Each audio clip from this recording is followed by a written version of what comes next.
Sa inyo lahat, sa mga kababayan natin sa Malabon, sa mga tindero, mga tindera, sa mga magulang na may mga anak na nagtatrabaho, sa mga may asawang naglilingkod sa pribadong sektor, mga minamahal kong kababayan, magandang umaga po sa inyo lahat.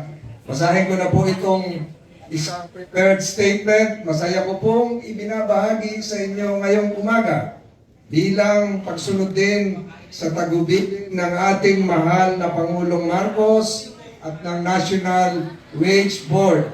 Tinataas po natin ang sweldo.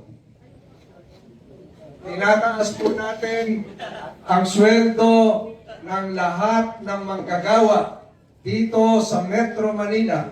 Makikinabang po ay 1.1 million daily wage earners.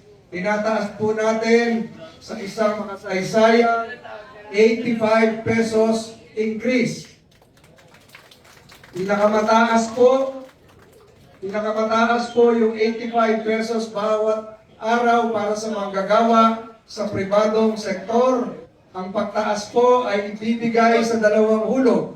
60 pesos effective July 19, 2026 at 25 pesos sa Enero 2027.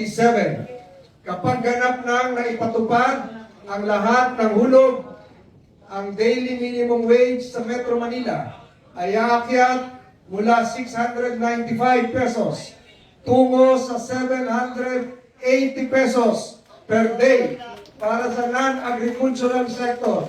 Para naman sa agricultural sector, service and retail establishments, kagaya po dito sa pumapalibot sa palengke ng Malabon, na may empleyadong 15 o mas mababa, at manufacturing establishments sa Metro Manila na may empleyadong mas mababa sa 10 trabahador, ito ay tataas mula 658 tungo sa 743 pesos.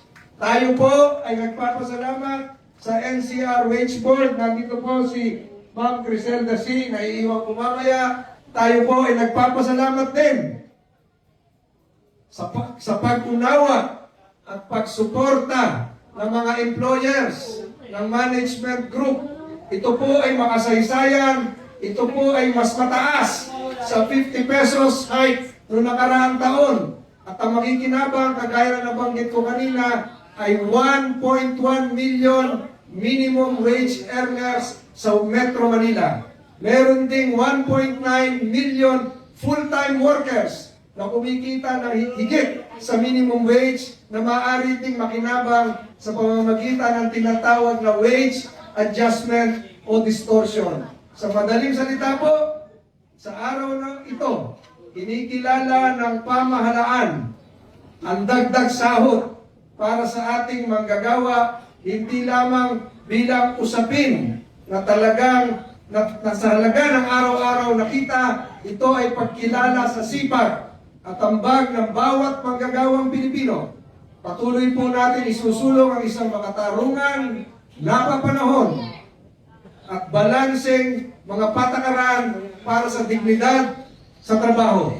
Patas na sahod at matatag na kinabukasan ng bawat mamamayang Pilipino. Sa ating pong manggagawa sa buong Metro Manila, salamat po sa inyong sipag. Maraming salamat po muli sa mga employers sa kanilang suporta at kagaya na nabanggit ko, pag-unawa. Muli po, mabuhay ang manggagawang Pilipino. Mabuhay po ang taga Malabon.